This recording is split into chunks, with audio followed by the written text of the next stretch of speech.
The cognitive theory of multimedia learning is based on three principles of cognitive science. 1. The dual channels principle. 2. The limited capacity principle. And 3. The active processing principle.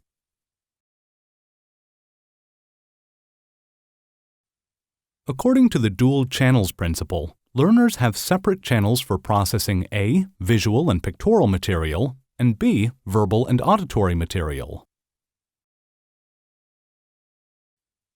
Think of it as the human eyes and ears.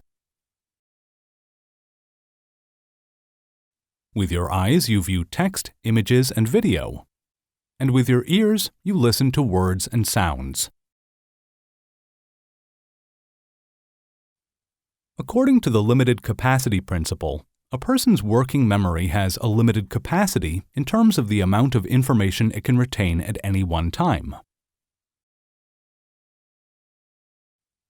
According to the active processing principle, successful learning occurs when the learner engages in the appropriate cognitive processing during instruction.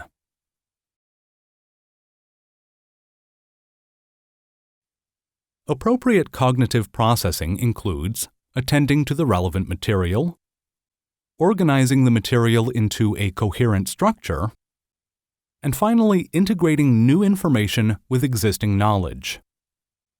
These are the cognitive processes that are needed for meaningful learning.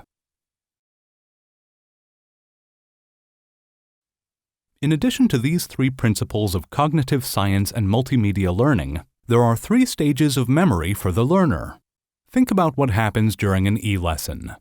First, there is a multimedia presentation, that is, words, images, and sounds.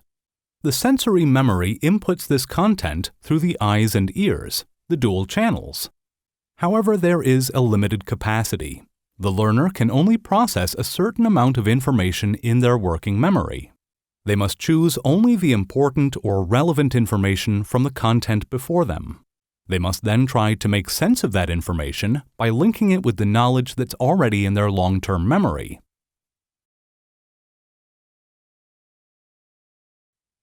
Okay, so we know how people think. How does this relate to developing e-learning courses?